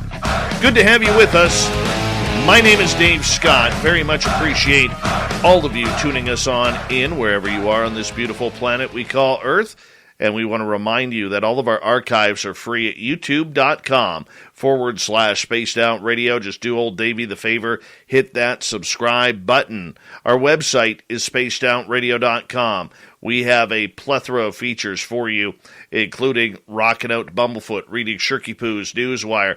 Check out our swag as well. Follow us on Twitter at Spaced Out Radio, Instagram at Spaced Out Radio Show, and on TikTok at Spaced Out Radio. For the final time tonight, author Jiulio Consiglio is here with us from the beautiful province of Ontario. We are happy to know he is not a Toronto Maple Leafs fan. That's why we're giving him the full 2 hours tonight, so we appreciate that. And his website, JiulioConsiglio.com, where you can go buy his books, including his latest one, Open Your Third Eye, Activate Your Sixth Chakra, and Develop Your Psychic Abilities. I want to ask you, Jiulio, as we continue on here, why would someone want to open up their abilities? The reason you'd want to open up your abilities is your psychic abilities and expanded awareness go hand in hand. So if you're operating through your intuition, if you're operating through greater discernment, you're going to make better choices. You're going to be more empowered. You're going to operate from a spirit of fearlessness rather than fear. So there is so much that comes with living through spirit and the gifts that are found. There's no separation between psychic abilities and spirituality. The psychic abilities are a reflection of your spirituality. And I'm going to give everyone a nugget right now. Your psychic abilities have a consciousness of their own. And like source energy, just as we are expressions of source energy, you too are a creator and want to express. We feel that pent-up energy, that anxiety, that heaviness when we are not expressing ourselves. And those psychic abilities, those are extensions of us. They have their own consciousness. They want to be released. How do we know who to communicate with? That, we may want to have a final conversation with our grandmother or our mom and dad or whomever. How do we know it's not some trickster type spirit that is coming through to ruin the day? The answer to that is actually quite simple. You're going to read the energy around it. So if it's high vibrating, and it typically is even higher vibrating than what a person would normally operate through. So a higher vibrating frequency. Is there that feeling of unconditional love behind it? That's how you know. Anything that comes in dark, anything that is sort of low vibrating, you're aligning with or connecting with a shadow or some sort of darker entity. I say this all the time. As beautiful as this world is, it's also a spiritual landfill in the sense that when a person passes, we leave behind two of the densest parts of us, the physical body and the egoic self. So that is for example, the shadow people I'm talking about. So, if you're not aware, you can connect with them. So you want to come from a space of fearlessness and just pay attention to the energy. Is it unconditional love coming through or is it fear? Never looked at it that way. How often are you channeling? In terms of writing right now with this book, I'm channeling the collective that has been showing up here for the past 2 years. When it comes to spirituality, it's not channeling in the sense is I'm connected with that universal consciousness. I'm just one with it. So I'm just allowing the highest self to write through me in that sense. It's coming from oneness. Who is your collective?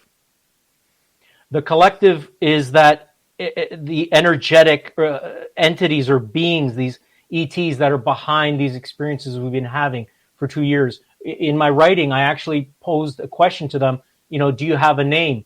And what they said was, at our vibrational frequency, at our level of awareness, everything happens through telepathy. Names essentially aren't necessary. They said, if you need a name, we'll give you one. And I said, no, I don't. So I just refer to them as the collective. Makes a lot of sense. Makes it easier that way, doesn't it? I actually like it. I'm very much to the point with things like that. So yeah, it makes it a lot easier. For you, as you continue to gain on your own spirituality and the path that you are on, at what point will you know that you've reached your pinnacle? The truth is, I don't think there is. So once you reach one level of awareness, there's like 1,000 rooms ahead of you. So even after I made that initial shift and activated the third eye and stepped into the quantum field, who I was even 15 years ago, the expansion and the awareness and the insights that have taken place, there's almost no comparison. So, the unfolding of consciousness, there are no limits. Even when it comes to things like reincarnation? When I look at reincarnation, I see it from the viewpoint that past lives, future lives, they're all happening now. And that's the miracle and the mystery of life. So reincarnation, I love that word in one sense because it gives us relativity. We're using words to describe formlessness and a miracle that is really hard to describe. So the truth, or what I gather, the insight that I get from consciousness is all of them are happening now. And we can actually tap into those other lives. And when you're able to do that, you're literally tapping into the genius that is already within us. You're able to access insights that you normally wouldn't have. Jiulio Consiglio, our guest tonight on Spaced Out Radio. Question coming from Natalie in the UK. Good morning to you, Natalie, and thank you for listening in. Are shadow people just remote viewers? The shadow people are so I mentioned, so when a person passes, we release or let go of the physical body, we leave that behind, and we leave behind that shadow egoic self. So what happens is where a person passes is usually where that shadow egoic self is left.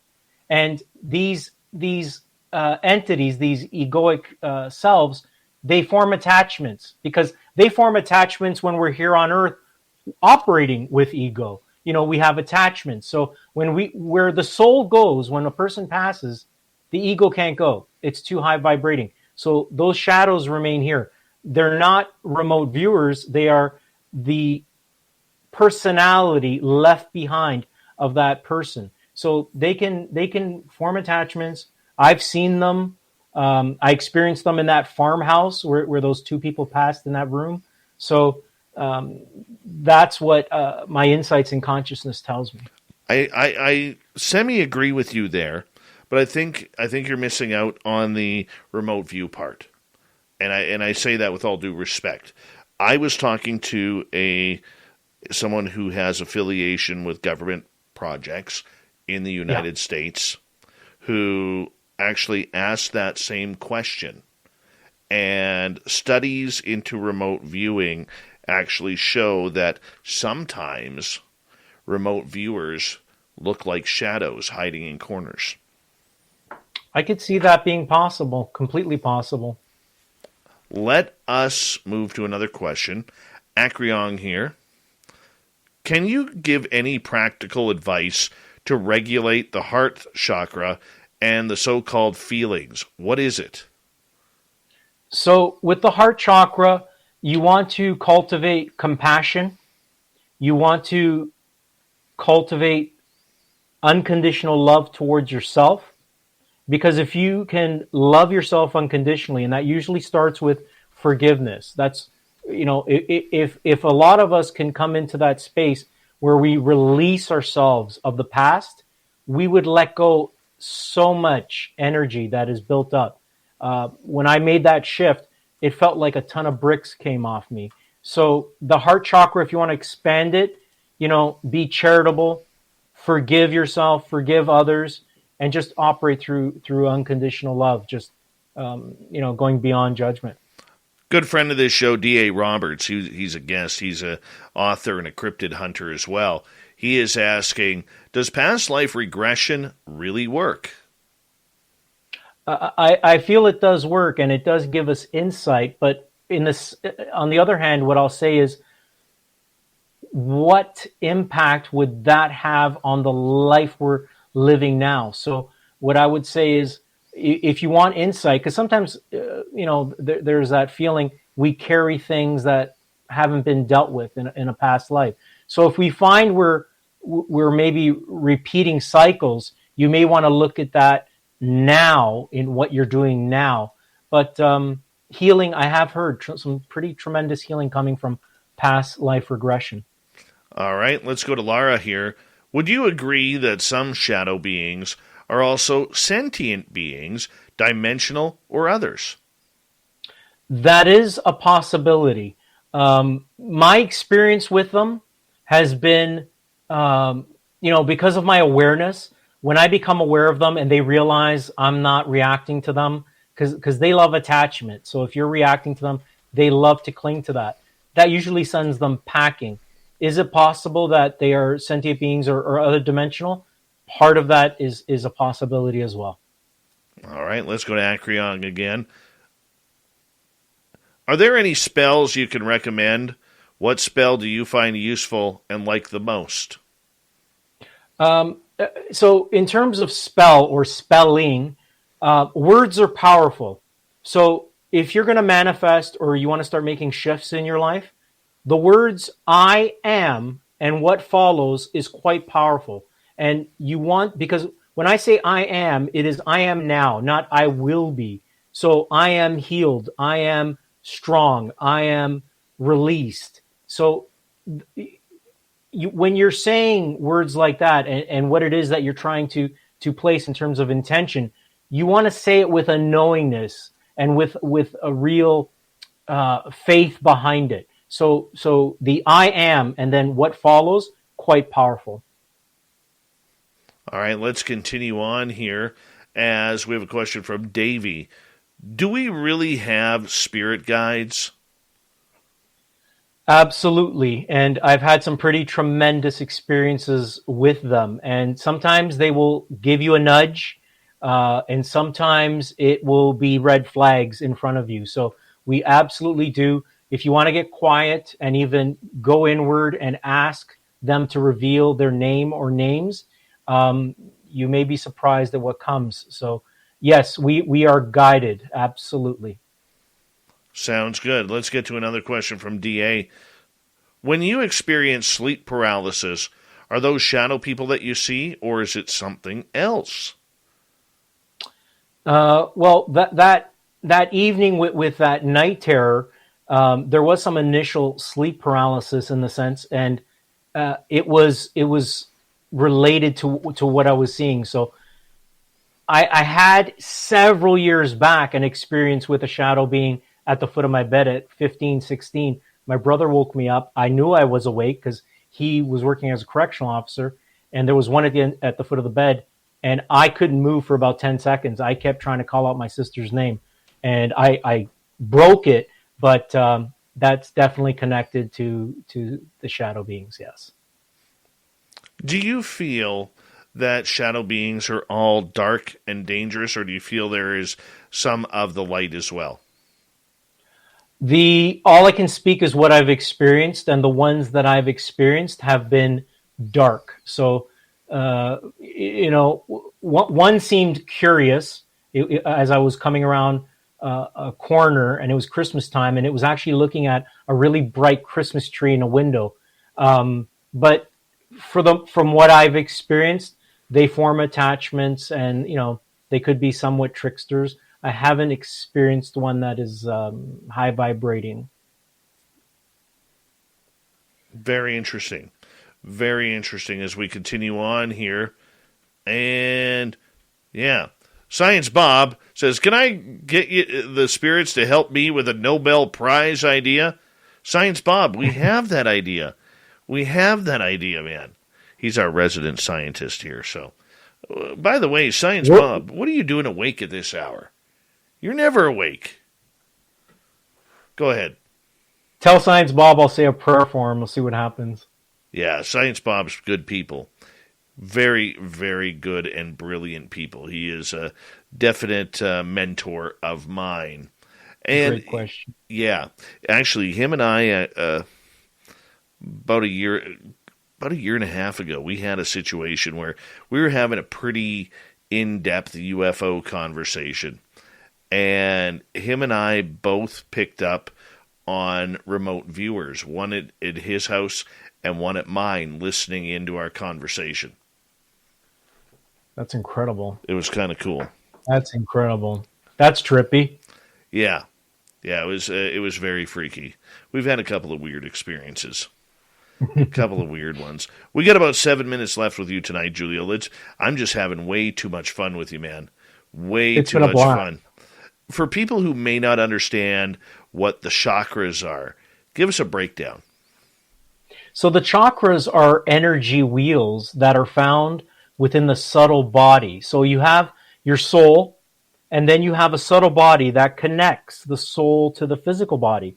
So these energy wheels start at the at the root or just below the groin area and travel upward. And every chakra relates to a certain area and certain emotions within you. So, for example, the third eye, for example, when that chakra is activated, that is the seat of clarity. And that then opens the door to the chakra above it, universal consciousness. And then at the bottom, you have, the root chakra, which, if we're grounded, we feel stable in our lives and we feel safe and secure.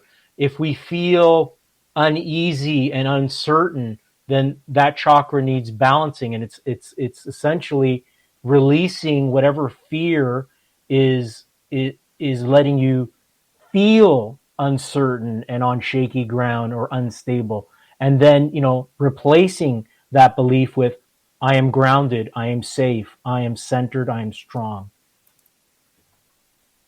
Makes sense. Let's get to another question from Lara here, who is asking, JC, do you do any remote healing, such as Reiki? I have done remote healing, and I did one for a med student. The mother was frantic, contacted me for, a few days straight. Hi, I'm Randy, and this is Dave. We're the founders of Bombas, the most comfortable socks in the history of feet. So comfortable, we sold and donated millions of pairs. To sell and donate a lot of socks, we became obsessed with comfort. We reinvented the sock from the ground up, adding comfort innovations along the way. It worked. People tried them, loved them, told their friends about them, helping us sell and donate millions of pairs. Try them now at bombas.com/comfy and get 20% off your first order. That's BOMBAS.com/comfy. The world around us is smart. We think your education should be smart too. With the FlexPath learning format from Capella University, you can set your own deadlines and leverage your experience to move forward at your pace. Visit capella.edu to learn more. Capella University. Don't just learn smarter. It was Thanksgiving weekend, actually, and I told her that I would be doing an intention for her daughter, and in my mind, I visited her daughter in her dream. Anyways, she was able to go back to school. She was out of school for like 3 weeks. So the power of the mind and intention and, tuning into the quantum field, that is something that we could all do. But yes, I have done it. A lot of people may not understand how you can send energy remotely and how it works. So if you were to, say, choose somebody from our audience, let's say they're having back pain, how would you be able to tune into that? So if I was focusing on the individual, I would focus on their energetic body, because that's what we're made up of, is energy. And whether it's blue light or just the energy coming off my palm, like even as you place it out, if you put your other hand in front of it, you'll begin to feel energy coming out of it, because there's chakras everywhere. So envisioning your hand, for example, penetrating into the back of that person and just seeing that redness or heat disperse in real time, that is how you impact it's because we're all connected through that quantum field. So we're all connected through that, and it's just placing that intention, letting the individual know what you're doing, and that's how you get results. Okay. So with the results that come in, are they always going to be of a positive variety, or are you going to pick up on that negative energy that person is carrying?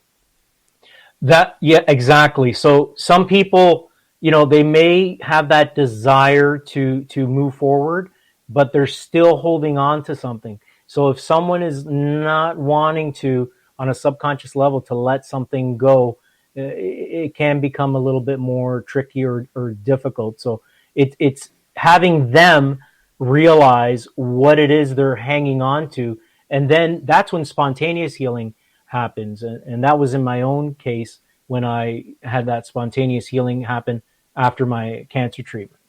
Yeah. I recommend anybody who has never got Reiki before to actually try it. It feels great. And it puts you to sleep really, really deep shortly after. Tires me right out. It is, and it's all energetic. It's essentially you're working with the person's energetic field. Very true, very true. But how do you pick up on that energetic field? Let's say you're 1,000 miles away, 500 miles away. Hey, 10 miles away. What do you see? It's literally putting your attention to the person. So when you do that and your mind is clear, the information speaks to you. So you're just picking up on the energy surrounding them, and you'd be amazed at what you can pick up when the mind is clear and you're centered. What stillness says to you. Okay. So you basically have to clear your mind in order to tune in. That's exactly it. So it's just letting go of any sort of pretense, letting go of and allowing the spontaneity of your soul. You're essentially surrendering. So it's a surrendered state. And when you're in that not trying state, that's when things begin to happen. We've got about 90 seconds with you left tonight. This is a show that has really flown on by. And I'll tell you, for the first time having you on, Jiulio, this is something that I definitely am going to be telling our team that we got to bring you back again on this show. So thank you so much for an amazing night. Do us a favor, if you don't mind. Let our audience know where they can find your books and any social media that you may have. Sure. So my books, Challenge Your Thoughts, The Healing Frequency, and my latest, Open Your Third Eye, is available through Amazon. It's at select bookstores. There's also links on my website, JiulioConsiglio.com. My social media handle is Jiulio Consiglio, whether it's Twitter, whether it's Instagram or Facebook, JiulioConsiglio. Awesome. Awesome. And I hope you had a good time with us tonight here with our listeners as well, because, they're pretty in tune. They're pretty informative, and, they're a handful in a good way. They very much are a handful in a good way, and we love them around here. And we're glad you had a good time with us tonight, my friend. I absolutely loved it, Dave. You were a pleasure. This has been my most favorite interview thus far. The longest. It flew by. It felt like I've known you for a long time, so it was absolutely wonderful. Thank you. It's a Canadian thing. Let's just be honest. I think that's what it is. What it is. Yeah, we're going to take credit for that. We're totally, pretty much. Yeah, we're totally going to take credit for that. And I appreciate you too. So thank you so much, Jiulio, for coming on Spaced Out Radio. Coming up next in hour number 3, we're going to start off the hour with another amazing story from our man from the swamp dweller. Then Bigfoot Michigan Rob is going to be here with a lot of Bigfoot stories, chatter. Shirky Poo's got the news.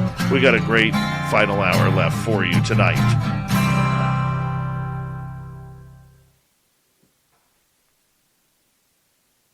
We're clear, man. Great show.